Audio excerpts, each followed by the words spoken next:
Amigos, ¿cómo están? Qué bueno que nos acompañen en esta edición de La Semana en Enlace, siempre con lo más importante que sucedió a lo largo de esta semana. Roberto Romero, Isabela María Sosuaga, con todo gusto, pues les tenemos un compendio de pues lo más trascendente en materia noticiosa. Así es, bienvenidos a esta nueva edición de La Semana en Enlace, donde vamos a tener todos los acontecimientos relevantes que se llevaron a cabo esta semana y que acapararon los titulares principales de todo el mundo. Y bueno, ¿qué te parece si comenzamos con este tema tan importante y que dio revuelo, sobre todo en la política allá en Estados Unidos, que es la posibilidad de llevar a juicio político al presidente Donald Trump? Efectivamente, pues esta posibilidad tiene su origen en una llamada que hizo el presidente Donald Trump en el mes de julio a su homónimo de Ucrania, en ese entonces recientemente electo, Volodymyr Zelensky. Y en esa llamada, recientemente nos enteramos, debido a que alguien lo denunció, en esa llamada el presidente Donald Trump le pidió al presidente de Ucrania que le ayudara a investigar qué era lo que había sucedido en cuanto al hijo de Joe Biden, que había habido algún problema con una de las compañías en donde estaba el hijo de Joe Biden en Ucrania, y que pues Joe Biden se jactaba o se ufanaba de haber sacado con bien a su hijo de esa investigación. El presidente en esta llamada le dice, Trump le dice, eso me parece terrible, pero pues a ver si tú nos puedes ayudar, a ver qué es lo que pasó, a ver tú qué puedes hacer, ¿no? Sí, de hecho, es precisamente con la revelación de esta llamada que personal de inteligencia de allá de Estados Unidos precisamente detecta, la persona que monitoreó esta llamada detecta que posiblemente Donald Trump estaba infringiendo la ley precisamente por esta petición de que él a su homónimo de Ucrania le estaba pidiendo que investigara bien todo lo que había pasado en torno a una situación que tuvo hace algunos años el hijo de Joe Biden con una empresa que tenía allá en Ucrania, y que finalmente Joe Biden había librado de una investigación que se estaba haciendo a esa empresa, precisamente libra a su hijo de ser objeto de investigación, y pues Donald Trump, al pedir esto a un jefe de estado, pues muchos dicen que es infringir la ley de allá de Estados Unidos, que puede llegar incluso a poner en riesgo la seguridad nacional, ya que pues es permitir que otro estado se meta a investigar en cosas con injerencia política, sobre todo de Estados Unidos, y máxime que ahora vienen tiempos electorales y que precisamente el personaje de Joe Biden es uno de los principales candidatos para ocupar la nominación demócrata para ser candidato a la presidencia de los Estados Unidos. Efectivamente, la persona de inteligencia que escuchó esta llamada acudió con su jefe, le dijo, mire, yo acabo de escuchar esto y tengo serias dudas, tengo serios temores de que el presidente pues esté utilizando su cargo, esté utilizando su influencia para interferir en las elecciones próximas, o sea, del 2020. Aquí lo que sucede entonces es que el jefe de esta persona que pues se da cuenta de esta llamada, en lugar de acudir al Congreso y de señalar qué era lo que se había escuchado, acude a la Casa Blanca. Y en el momento en que la Casa Blanca se da cuenta que viene tremenda bomba, deciden transcribir la llamada y darla a conocer. En el momento en que se da a conocer la llamada, como dice la presidenta de la Cámara Baja, Nancy Pelosi, los demócratas ya no tuvieron otra opción más que llamar a lo que es un juicio político en contra del presidente por traición. Pero independientemente de todo lo que sucede en Estados Unidos, también habló mal de Alemania. Entonces, porque si ustedes recordarán, Ucrania pues está ahí en un problema con Rusia porque Rusia se anexionó Crimea, ¿correcto? Entonces Trump le dice en esa llamada a Zelensky, bueno, pues la verdad es que Alemania tampoco ha hecho nada por ti, ¿no? ¡Qué barbaridad! Angela Merkel habla y habla y habla y no hace nada por ustedes. Entonces ahora resulta que también el Ministerio de Relaciones Exteriores alemán está pidiendo la transcripción de esa llamada pues para escuchar qué es lo que están hablando en cuanto a su canciller y a su política exterior. Sí, el contexto es grave porque debido a que Zelensky es una de las personas que llega al gobierno de Ucrania, precisamente este país que tiene un problema serio con Rusia debido a que tiene problemas internos con unos separatistas prorrusos, y precisamente todo este tipo de conflictos llevó a que Rusia se anexionara lo que dices el puerto de Crimea, y precisamente de ahí Estados Unidos echa apoyo a este personaje que llega ahora a la presidencia allá en Ucrania, y precisamente ahora como tono de obligación, prácticamente Donald Trump le pide a este presidente que haga las investigaciones referentes. Entonces eso finalmente es como abrirle la puerta a otro país a que haga investigaciones y que ponga entredicho y en tela de juicio a un personaje, un ciudadano norteamericano, cosa que para todos pues es una traición. Efectivamente, aparte de todo, bueno, los republicanos por supuesto le apoyan, la mayor parte le apoyan, dicen que no ven ningún tipo de prueba en esta llamada de que pudiese llevar a un juicio político. La mayoría, por su parte, los demócratas, alrededor de, más de 230 y tantos, están de acuerdo con el juicio político, y los críticos dicen que sí es muy sospechosa la situación que se está dando en la situación de esta llamada, pero también la política que se ha dado últimamente con Ucrania, porque el presidente Donald Trump suspendió una ayuda por $400 millones, ayuda militar para Ucrania. Entonces, como bien dices, sí se puede ver que existe algún tipo de presión para que pues se pueda obtener esa información en cuanto a uno de sus principales, o que pudiera ser de sus principales rivales políticos, cuando finalmente se decida la candidatura demócrata. Sí, claro, y recordemos que esta ayuda precisamente se le daba el gobierno de Estados Unidos al gobierno ucraniano precisamente para contrarrestar el movimiento separatista del este de Ucrania. Y precisamente, como todos sabemos cómo hace política Donald Trump, primero presiona para tratar de sacar alguna ventaja, y eso es por eso que se generan estas sospechas, porque tiene la huella clara de una forma, de una estrategia de Donald Trump precisamente para presionar al gobierno ucraniano, condicionando este apoyo con la contraparte, pues yo creo que precisamente de que investiguen precisamente todo lo que sucedió en torno a Joe Biden y su hijo allá en esos tiempos cuando estaba la investigación a esta empresa. Ahora, Nancy Pelosi también acusa al fiscal general William Barr e incluso al jefe de esta persona, que pues Trump le llama espía, dice es un espía, ¿verdad? Porque nos estaban espiando, los llama corruptos. Porque, como dijimos, el director de inteligencia a quien debió haber acudido es al Congreso, número uno. Y número dos, acusa al fiscal Barr, William Barr, diciendo que han tratado de desacreditar la denuncia de esta persona y de alguna manera de restarle importancia. Dice que ya se volvió corrupto, que ya no es un fiscal en el cual se pueda tener confianza de que va a llevar a cabo una investigación objetiva y fidedigna, y que debía recusarse, es decir, debía hacerse a un lado, cosa que no ha hecho. Así es, y bueno, de hecho también lo acusan de ser un artífice para dilar estas investigaciones, para distraer la situación, para buscar trabas, precisamente para tratar de salir lo mejor librado posible al presidente Donald Trump de esta situación. Sin embargo, pues como dices, los reflectores ya están sobre de él, y precisamente como fiscal pues empieza a generar dudas precisamente por el proceder que hizo de no haber seguido los lineamientos que tenía que haber llevado y conducido a raíz de esta, digamos, una antecedente grave de lo que estaba haciendo Donald Trump. Y también otra persona que está siendo involucrada en esta situación pues es el asesor legal de Donald Trump, que el exalcalde de Nueva York, Giuliani, quien finalmente también está involucrado en esta trama, y que poco a poco pues está dando paso a que precisamente, como dice Nancy Pelosi, pues que no les quede más remedio más que iniciar un juicio político. Bueno, pues vamos a ver entonces esta semana qué es lo que sucede en cuanto a este tema. Por supuesto, Trump está pidiendo apoyo a su base electoral, se la están dando.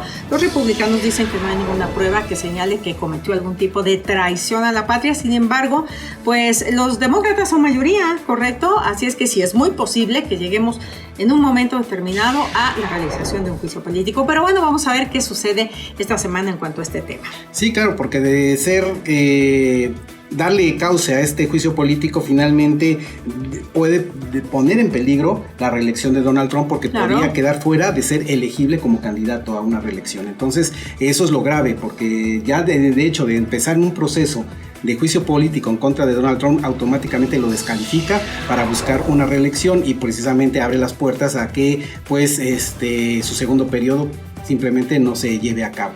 Exacto, no llegue a suceder. Bueno, pues seguimos pendientes en cuanto a este tema. Esta semana también fue de muchísima acción diplomática, sobre todo en Naciones Unidas. Se dieron cita la mayor parte de los líderes del mundo. Y bueno, esta semana inició con algo que nos importa a todos, que es el clima, ¿verdad? Se reunieron ahí alrededor de 66 países para llevar a cabo un compromiso de emisiones cero de carbono y esto más que nada como preparativos a lo que va a ser la siguiente cumbre del clima, que va a ser en Chile para este año, ¿no? Para diciembre. Muy importante porque coincidió con las grandes protestas que ya les comentábamos a ustedes la semana pasada, ¿verdad? Con las grandes protestas orquestadas por esta chica sueca, ¿verdad? Y exacto, Thunberg. Y pues la verdad hubo de todo. Hubo discursos, incluso hasta Donald Trump llegó, no participó en lo que es precisamente esta reunión del clima, pero alrededor del mundo durante toda la semana se llevaron a cabo protestas. Inició la semana con protestas, cerró la semana con protestas. Así es, y bueno, la presencia de Donald Trump en esta reunión precisamente pues jaló atención, precisamente porque si bien es cierto él no interfirió, no participó en esta reunión, porque recordemos que el gobierno de Estados Unidos, encabezado por Donald Trump, se había salido de este compromiso de lo que era el Acuerdo de París, precisamente sobre el cambio climático, porque Donald Trump argumentaba que eso pues era un invento, ¿no? Que en realidad no existe el calentamiento global. Y bueno, pues eso fue precisamente lo que dio la nota al ver su presencia ahí en esta reunión, ahí en Nueva York, y precisamente las cuestiones y los focos rojos que están sucediendo de lo que está pasando con el cambio climático tiene muy, muy preocupados precisamente a todos los mandatarios que se dan cita en esta reunión previa, como bien dices, al Encuentro Mundial de Cambio Climático. Y bueno, pues ahí, como dices, también se dieron cita y coincidió con el segundo fin de semana de protestas precisamente contra el calentamiento global que hacen muchos estudiantes alrededor del mundo, y por supuesto en las inmediaciones de Nueva York pues era el tema central precisamente este viernes que pasó. Importante que le dieron voz a esta pequeña de 16 años, Greta, que se llama Greta Thunberg. Habló ante todos los líderes mundiales y verdaderamente su discurso fue extraordinario. Fue con mucha fuerza, con mucha energía, pero fue un reclamo. Sí. Fue un reclamo y fue un reclamo durísimo. Y las principales palabras fueron ¿cómo se atreven? ¿Cómo se atreven? Obviamente, de manera resumida, todas aquellas empresas que lo único que les importa es el dinero, las compañías mineras, las empresas basadas en carbón, las empresas que no quieren energías alternativas, que no quieren mover un dedo por el cambio climático. Fue un reclamo a los líderes, un reclamo a todas aquellas personas que solo les importa el dinero, y sentenció, de hecho, que quieran o no quieran, viene el cambio, que vienen las nuevas generaciones exigiendo y provocando un cambio para la protección del planeta y de su futuro.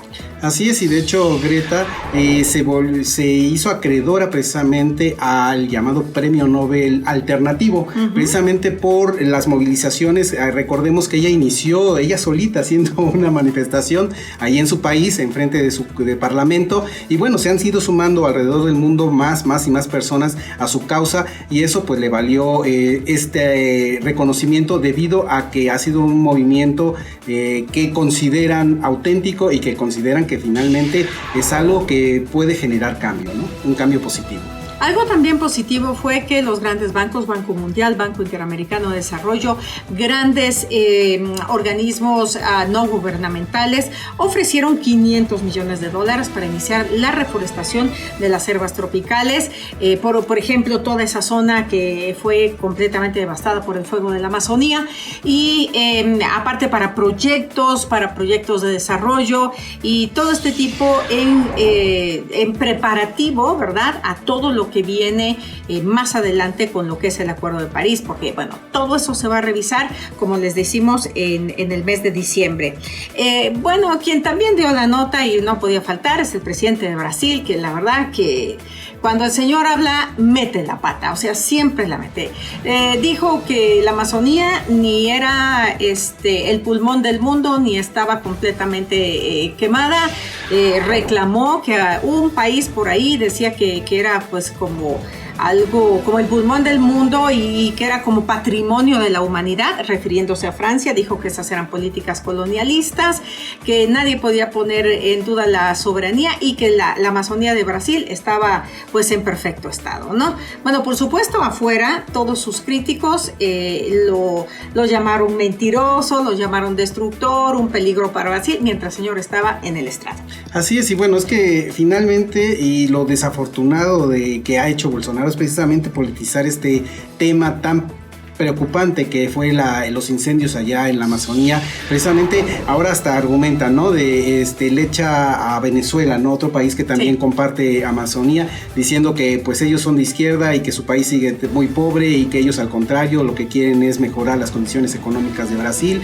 Y bueno, cosas que son políticas que realmente a veces ni tienen relación y que, bueno, a final de cuentas trata de justificar su intención de explotar las riquezas materiales que hay, las naturales, perdón, que hay allá en el Amazonas, ahí en Brasil, y que bueno, pues desafortunadamente hace oídos sordos a todas estas protestas de ambientalistas alrededor del mundo que dicen y que están preocupados y que efectivamente, pues, según los estudios de gente seria, dicen que efectivamente el hacer cambio de suelo allá en el Amazonas va a traer consecuencias nefastas a la situación del clima a nivel global.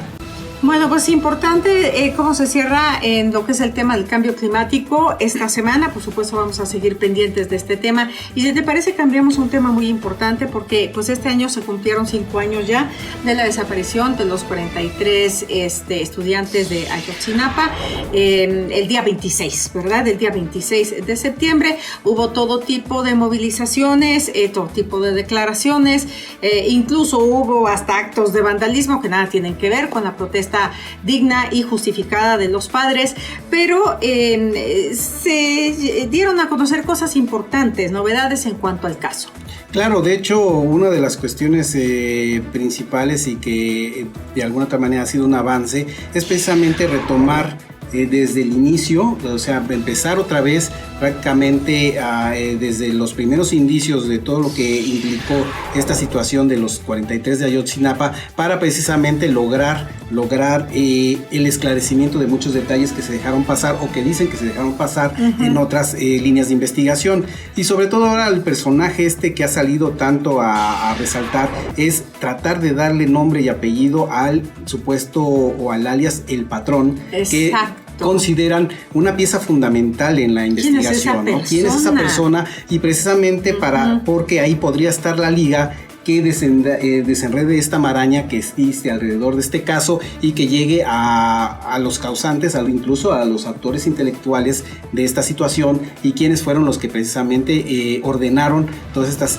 cuestiones, y si es que se mataron o no a estos 43, en qué situación están. Esa es una pieza clave y que creo que ahorita con buscar la identidad de esta persona pues puede dar un paso bastante sólido a que se esclarezca este caso. Claro, sí, se considera que esta persona, El Patrón, es uno de los autores o el autor intelectual. Está situado en alguna esfera alta o empresarial o de la política, porque al parecer esa persona llegó esa noche, o sea, lo llamaron y llegó esa noche fatídica, ¿verdad? Ahí a Ayotzinapa y estuvo presente y decidió la suerte de estas personas. Entonces se está buscando quién es, o sea, la identidad. Y precisamente en este sentido también se anunció pues una recompensa que va de 1 hasta 10 millones de pesos para aquellas personas que puedan dar algún tipo de información en cuanto a este caso, pues ya sea nuevos testimonios o puedan dar nuevos señalamientos o dar alguna nueva luz a estas investigaciones. Incluso el presidente López Obrador también dijo que aquellos que atestiguaran iban a estar completamente protegidos, que el Estado les iba a dar toda la protección, que dieran un paso adelante y que dijeran lo que saben. Bueno, sí, y como dices, esta marcha en torno a lo que estaba pasando de las investigaciones y conmemorando este aniversario de lo ocurrido en Ayotzinapa, pues hizo una marcha en la Ciudad de México, una marcha que tuvo un contingente bastante nutrido y que a final de cuentas iban precisamente tratando de que las personas se sumaran y que esto de lo que sucedió en Ayotzinapa no quedara en el olvido, sino que las personas siguieran buscando respuestas de qué sucedió con estas 43 personas. Esta marcha pues funcionó, fue bastante exitosa, iban marchando en todo este trayecto que llevaban. Sin embargo, pues llegó un grupo más o menos aproximadamente de 50 personas que son identificados como anarquistas, quienes empezaron a desvirtuar la marcha y empezaron a hacer desmanes en diferentes establecimientos comerciales y en instituciones bancarias, y son daños que incluso ya se cuantean en millones de pesos y que finalmente se hicieron, como siempre, de manera cobarde. Este grupo de personas con pasamontañas, cubriéndose el rostro, empezaron a hacer desmanes y a hacer pintas como queriendo decir que eran parte de este grupo que marchaba a favor de las investigaciones y del esclarecimiento de los 43, y sin embargo pues hacían pintas y todo, pero ponían otras leyendas, otras consignas como gobierno asesino, etcétera, etcétera. Uh-huh. Fue una cuestión lamentable porque fueron 40 minutos que duró estos desmanes y que finalmente hasta que llegó la policía, los granaderos, y empezaron a acercar la zona y a impedirles el paso, que siguieran el contingente, y sin embargo pues estas personas igual de manera cobarde simplemente se quitaron los pasamontañas y se volvieron a mezclar con las personas, y nadie sabe quiénes son, no los han identificado, saben de qué grupo vienen. Sin embargo pues como todo pues se van a investigar, se dice que se van a hacer investigaciones al respecto, pero mientras los daños al patrimonio, porque finalmente también golpearon las puertas del Palacio Nacional, y bueno, claro, también todos los daños a estas instituciones bancarias y a estos negocios, finalmente quién los cubre, cómo lo van a hacer. Según el gobierno de la Ciudad de México pues van a evaluar y van a dar ese apoyo. Sin embargo pues cada vez que hay un movimiento de este tipo surgen estos grupos de anarquistas que desvirtúan el objetivo principal de estas marchas. Efectivamente, y que aquí lo que habría que averiguar es quién les paga.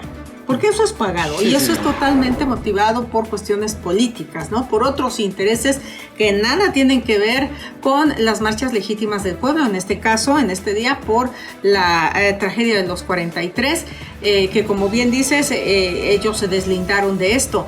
¿Quiénes son estas personas? ¿Quién les paga? ¿Cuál es el objetivo? ¿Qué es lo que se persigue de hacer este tipo de daño, ¿no? Entonces, eso es lo que valdría la pena averiguar para que ya definitivamente esto no vuelva a suceder.